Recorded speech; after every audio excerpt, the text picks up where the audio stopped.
अभिषेक शर्मा और अक्षर पटेल को लेकर बड़ी खबर सामने आ रही है। वो नाडा की लिस्ट में शामिल हो गए।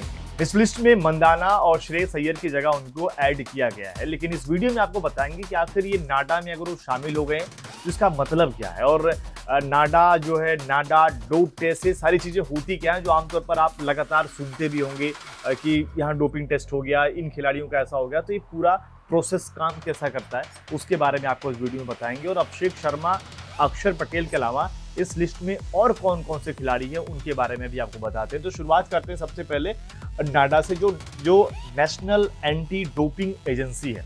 ये वाडा के तहत भी काम करती है, जो वर्ल्ड लेवल की है। लेकिन यहाँ पर अगर आप देखिए, इनका जो काम होता है, खेलों को डोपिंग मुक्त रहने के लिए ये बनाई गई है।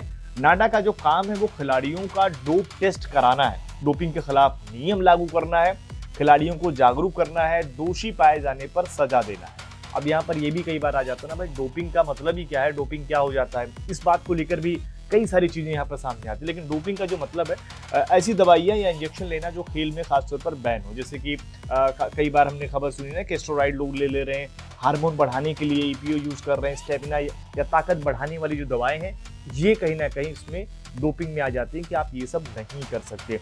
अगर आप डोपिंग में पकड़े जाते हैं तो 2 साल से लेकर 4 साल तक का आपको बैन हो सकता है। लेकिन अगर ये मामला रिपीट होता है तो आप पूरे लाइफ टाइम के लिए भी बैन हो सकते हैं। ये अगर आप देखें तो सिर्फ क्रिकेट ही नहीं, एथलेटिक्स हो गया, कुश्ती, बॉक्सिंग, कबड्डी, ओलंपिक, घरेलू खेलों के खिलाड़ियों का डोप टेस्ट जो है वो होता रहा है।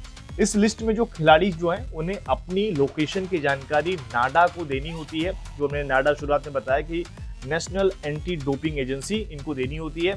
उन्हें रोजाना तय समय पर डोप टेस्ट के लिए उपलब्ध रहना पड़ता है। अगर कोई खिलाड़ी 3 बार अपनी जानकारी देने में असफल रहता है तो इसे डोपिंग का उल्लंघन माना जाता है, फिर उस पर एक्शन लिया जाता है। और यहाँ पर अगर आप देखें तो नाडा की जो लिस्ट है उसमें कुल 14 क्रिकेटर शामिल है। ओवरऑल अगर आप पूरा इंडिया का मिला लेंगे तो लगभग ये 100 से ऊपर की लिस्ट बन जाती है। लेकिन क्रिकेटरों की बात करें तो उसमें शुभमन गिल, यशस्वी जायसवाल, हार्दिक पांड्या, ऋषभ पंत, जसप्रीत बुमराह, केएल राहुल, अर्शदीप सिंह, यहाँ तक कि अगर आप देखिए तिलक वर्मा भी इस लिस्ट में पहले से शामिल है। अभी कुछ महिला टीम की खिलाड़ी भी इसमें ऐड कर दी गई है वर्ल्ड कप जीतने के बाद, जिनमें दीप्ति शर्मा, शिफाली वर्मा और रेणुका सिंह ठाकुर भी शामिल है। तो ये वो खिलाड़ी हैं जो इसमें इस प्रक्रिया से होकर गुजरते हैं। लेकिन अगर आप देखें, कई बार आपने सुना होगा कि यहाँ तक कि अगर आप देखिए, एक बार आपने खबर भी देखी होगी, पृथ्वी शॉ को लेकर आया था कि उन्होंने कफ सिरप ही यूज किया था, उसके बाद भी वो डोप टेस्ट में फेल हो गए थे। बाद में उन्होंने कई बार सफाई दी इस मामले को लेकर, क्योंकि लोगों को लगा, और पृथ्वी को लेकर जो परसेप्शन भी है, लोगों को लगा होगा इन्होंने कुछ दवा यूज ही किया होगा। लेकिन बाद में पता चला कि उन्होंने कफ सिरप यूज किया था।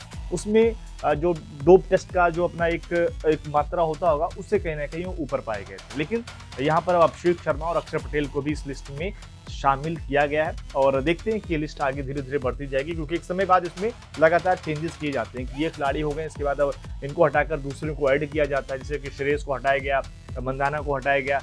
ऐसे ही आने वाले फ्यूचर में अगर आप देखेंगे तो भारतीय टीम या इवन जो आईपीएल के खिलाड़ी हैं, ये भी इसमें आपको ऐड होते दिखाई देंगे। बाकी उम्मीद है कि अब शायद आप नाडा डोपिंग के मामलों को समझ गए होंगे।